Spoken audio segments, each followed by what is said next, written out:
행정관으로 이미 채용돼 있는 게 확인이 돼 있어요. 네, 예. 우리가 무속인한테 조언을 받는 정도까지는 용인할 수 있을지 모르지만 그들을 안으로 점쟁이라고 그러더라고요. 그분들을 안으로 들여서 4급 행정관으로 채용한다. 이런 것들은 공적인 영역에서 인정하기가 불가능이죠. 사실상 이런 일들이 김건희를 특검으로 허용했을 때는 매일매일 터질 겁니다. 전국 5대 명산에서 매달 동일한 일시에 굿판을 지금 1년째 해오고 있다. 네. 그럼 그 돈을 누가 냈느냐? 제가 제보 받아서 녹취에 대해서 이렇게 보고 있고, 지금 엊그제 같은 경우는 황당하게도 무속인들에 대해서 리스트를 저한테 다 보내주셨어요. 예, 예. 예를 들어서 목덜미를 잡았던 신모 외자요. 예. 그 사람을 다 황종호 행정관으로 하는데 아닙니다. 건진법사 제자, 소위 영빨이 최고조에 이르렀다는 사람이 숟가락도사 들어보셨어요? 자, 들어는 봤습니다. 네, 이런 식의 예. 이제 이런 것들이 마구 터질 거다. 그래서 국민의힘 입장에서는 윤석열은 버릴 수 있다. 그래야 자기들의 회생에 조그마한 구멍이라도 만들 수 있다. 이 마음은 있거든요. 그래서 방법론이고 결국은 시간의 문제다. 윤석열이 끌려가는 거는. 자, 이제 하나 놓치고 있는 것이 지금 같은 대통령 관저에서 이루어지고 있는 일들의 배후에는 김건희가 있다. 그리고 무속인이 연결되어 있다. 조금 전에 말씀했던 이 내용도 전국 5대 명산에 1회에 1억 원 이상 드는 네. 비용으로 굿설 매월 해왔다는 정언이 있고 녹취까지 있는데 지금 네. 2중 3중으로 확인하고 네. 계시잖아요. 예. 그래서 그런 내용을 누구로부터 오다를 받았다라고 하는 사실을 조만간에 폭로할 것이다. 그렇게 되더라도 국힘이 계속 윤석열 일가 그리고 윤석열 김건희를 보호할 수 있느냐. 이제 이 부분은 네. 어떤 경우에도 김건희가 배후에 있기 때문에 이 대세를 막을 수는 없다라는 생각이 듭니다. 여러분 지금 생방송으로 보내드리는 긴급 편성 함께하고 있습니다. 공수처가 용산 대통령실 직원들의 집단 반발로 윤석열 체포를 중단했다. 정치권이 다시 혼란 속으로 빠져들고 있다. 신용환 교수와 함께 진행하고 있는데요. 저희들 이 방송 보시고 더 많은 분들이 좀 공유를 하자 이러면 좋아요와 공유를 좀 눌러주시면 좋겠다는 말씀 드리고, 그리고 구독하지 않으신 분은 구독까지 좀 해주시면 스픽스가 만드는 이 프로그램이 더 많은 국민들에게 경각심을 줄 수 있다 말씀을 드리면서 제가 좋아요, 구독을 꼭 좀 눌러달라는 말씀을 드립니다. 자, 이런 상황이 이제 지속이 되면 윤석열은 기고만장할 것이고 네네. 바깥에는 격렬한 시위대가 더 모일 것이고 네네. 정치권에서는 해법을 내기가 더욱 어렵다. 네. 자, 그러면 민주당이 지금 이 상황에서 원론적으로는 당장 체포하라고 지금 박찬대 원내대표가 촉구를 했는데 네네. 자, 어떻게 해야 됩니까, 민주당은? 민주당에서 이제 더 격하게 낸다고 하더라도 어쨌든 귀결점은 체포잖아요. 현실이잖아요. 이 부분에 대한 이제 현상 변경은 민주당 입장에서 쉽지 않은 부분인데, 그러면 이제 정치적 해법이라 그러면 결국 최상목 권한 대행과의 이제 일들이겠죠. 그 부분에 대해서 현실적으로 강한 압박, 그리고 본인이 하지 않고는 못 베길 상황, 이런 것들이 저는 올 거라고 봅니다. 예를 들어서 유혈 충돌이 났을 때 책임론이 누구한테 갑니까? 당장 공수처와 경찰한테만 갑니까? 경호처한테 가고 최상목한테 안 갑니까? 그런 것까지를 감안해 본다면 그런 순간이 가장 그 긴장이 최고조로 달해서 본인이 엎어지지 않고는 못 베기는 순간 올 거라고 봅니다. 그런 부분을 민주당에서는 빨리 땡길 수 있도록 노력하는 게 관건이겠죠. 자, 지금 이제 오동훈 공수처장의 심정에 대해서도 우리가 한번 추론을 해보겠습니다. 이 사람은 지금 매우 긴장하면서 다시 가겠다고 한 결기가 좀 생기는 상태입니까? 아니면 아차 이거 잘못 건드렸다가는 큰일 나겠다라고 하면서 굉장히 위축되어 있는 상태에서 네, 후자로 해석하기에는 너무나 비굴하고 비참하잖아요. 예. 자기 기관 또 자기 본인의 명예 모든 것이 무너질 수 있는 기로에 온 거잖아요. 존립 근거 자체를 국민들이 물을 수가 있잖아요.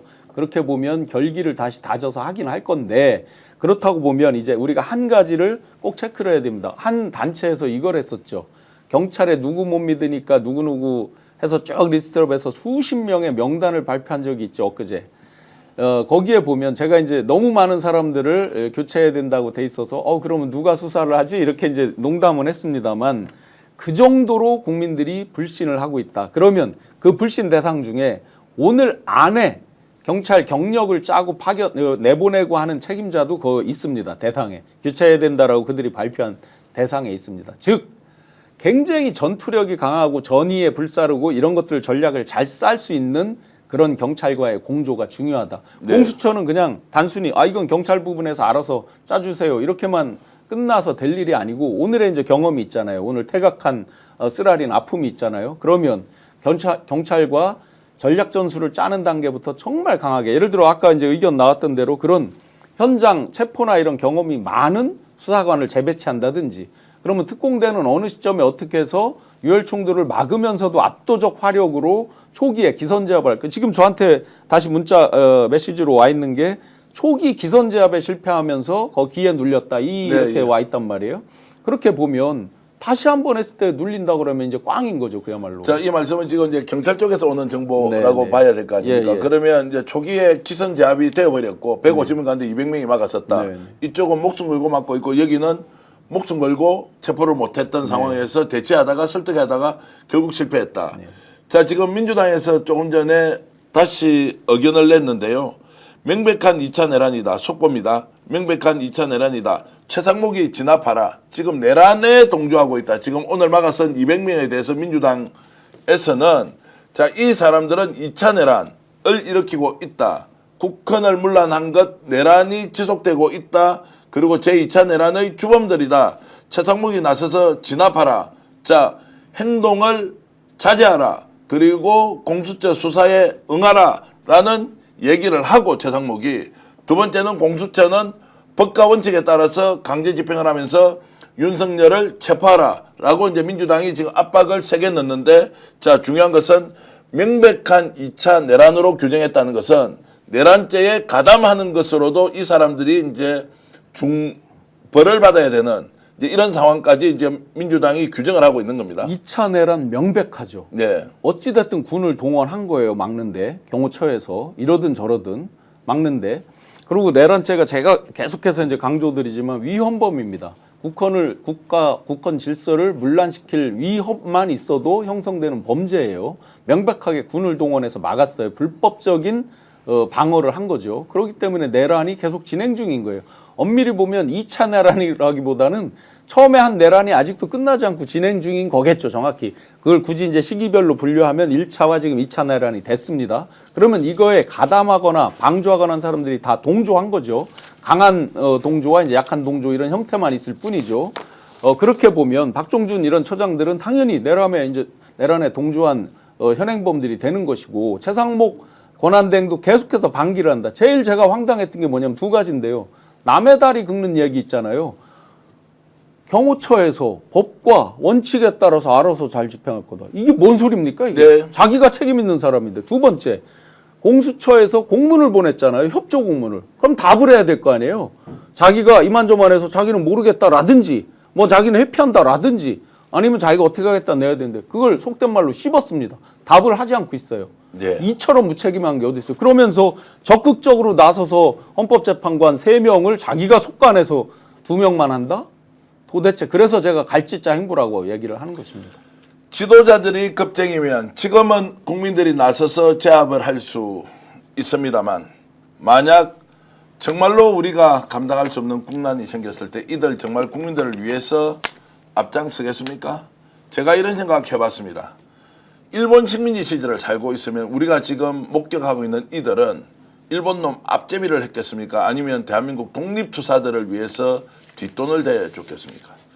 군사정권 시절이라면 지금 현재 우리가 목격하고 있는 이들이 군사정권의 독재의 부역자로 살았겠습니까? 아니면 대한민국의 민주주의를 위해서 조그만한 희생이라도 했겠습니까?